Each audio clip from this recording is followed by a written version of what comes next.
What's up, wrestling fans? Welcome to episode number 304 of the Smark Out Moment Smack Talk podcast. I'm your host, Tony Mango, and this is the Hot Tags edition of the week, where I'll be breaking down some of the current events, rumors, gossip, news, and anything else that's happened in the world of professional wrestling over the past couple of days.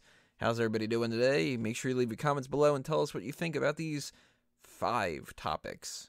Yeah. Very, very slow news week.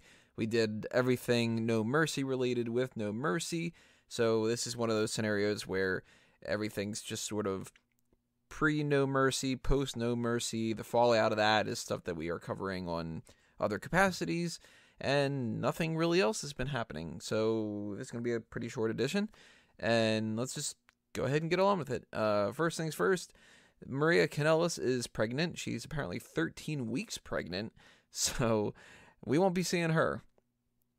She and Mike Kanellis have been pushed aside for a while now, and we know that at least with Mike Kanellis, he was gone for at least a little bit when it came to his painkiller addiction, but Maria obviously has no purpose being out there other than to be there with Mike Kanellis, and he did pop up once or twice, so it's not like he's completely out of the game or anything like that, but with Maria not being able to really do the whole traveling kind of thing, you got to assume that Mike Kanellis is probably going to take time off as well.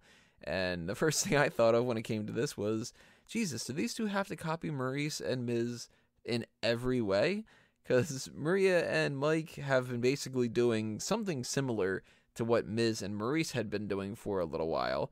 And right after Maurice announces that she's pregnant, Maria announces that she's pregnant. So it's bad timing as far as Kanellis when it comes to that he hasn't been on the roster long. This is going to cut a little bit into that.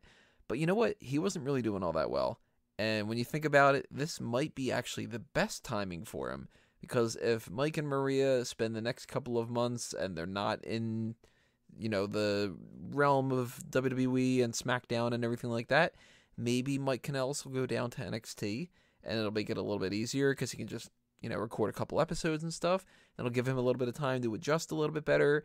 The fans can get a little bit of time to adjust to him, and it won't hurt his career because Kanellis on his own is not doing anything. And if he continues to be on SmackDown and just not be used all that much, he's going to flounder.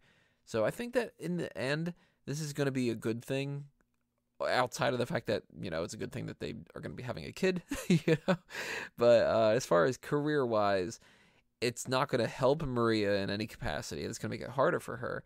But Kanellis himself, Mike Bennett, I think that he will benefit more in the long run for this.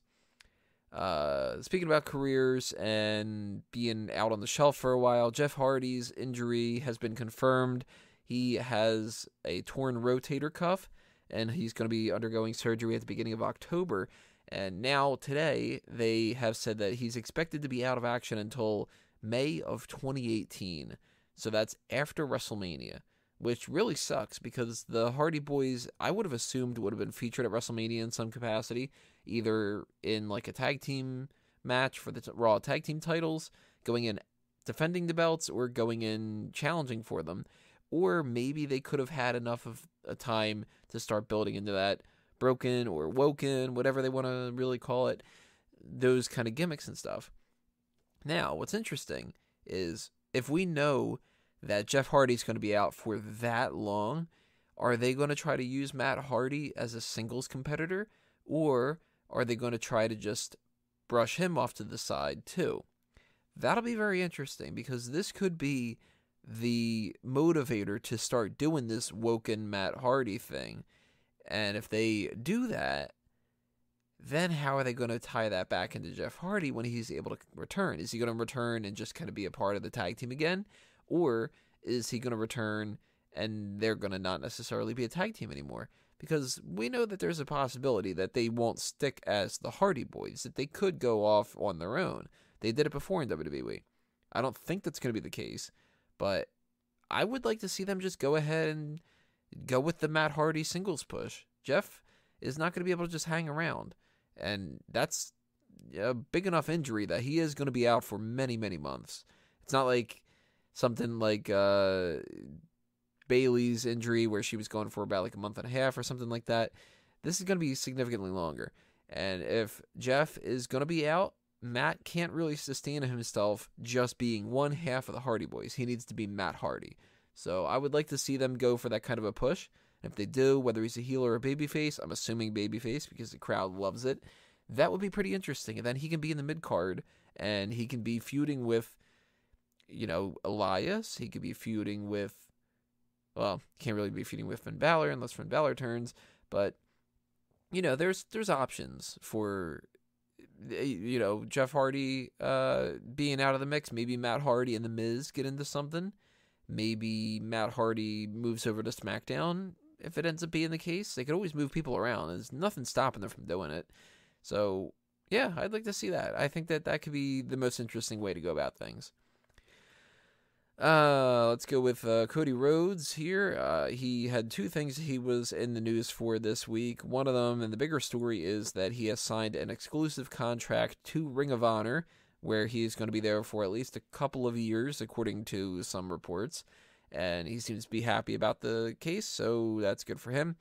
He also did a little bit of a kind of an homage to what the DX WCW tank kind of thing was, where he and the Young Bucks and some other people, they sort of, quote-unquote, invaded Raw. They really didn't. It didn't make that much of a buzz, but it was still something. And it shows a little bit more of an allegiance to Ring of Honor, and he's trying to do his best to kind of get that a little bit of buzz. So kudos to Cody Rhodes. I'm disappointed that he signed with Ring of Honor, but at the same time, the only reason I'm disappointed that he signed with Ring of Honor is because I'm disappointed he didn't just come back to WWE. If he was going to go elsewhere other than WWE, it really was down in my mind to New Japan or Ring of Honor. TNA or Global Force Wrestling or Impact Wrestling or whatever, it would have been horrible. And I don't want them to kind of have Cody Rhodes. Like I've liked Cody Rhodes since he first came into WWE. So I want him to succeed. I just would rather him succeed in WWE because he's the type of guy that I still think that if they brought him back into WWE, he should go over to SmackDown and he should be a world title contender and potentially win that world title. I would love to see that happen. So I'm hoping that this stint in Ring of Honor gives him all the stuff that he's looking for and that he's happy. But then at the end of this run, he comes back to WWE and he wins a world title there because that's really what I want to see happen here. Two more stories to talk about.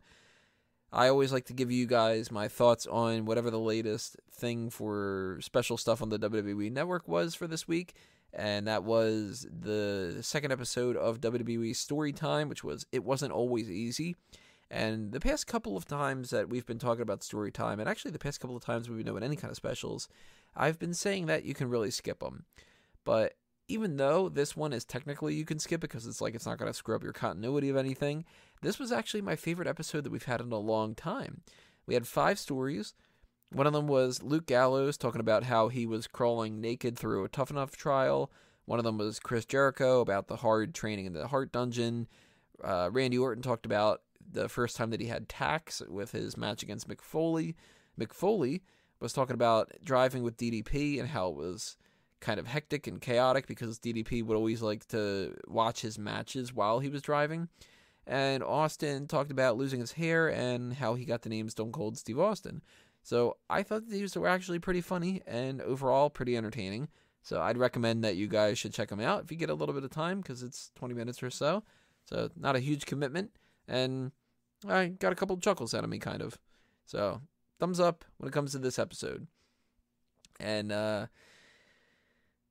this is an interesting one to end off on, but there is an ESPN 30 for 30 about Ric Flair that has been recorded, and news out of some of the things they're recording on that. Ric Flair says that he estimates that he's slept with 10,000 women in his life. So my first impression is that's bullshit, because it's bullshit. Ric Flair loves to talk a big game, and I'm sure Ric Flair has slept with many, many, many, many women, but 10,000? Nah, it's not 10K. come on. Flair, I could easily see Flair being in the couple hundreds, even. I could see him being, well up there. I'll even go so far as to say Ric Flair has not slept with 1,000 women.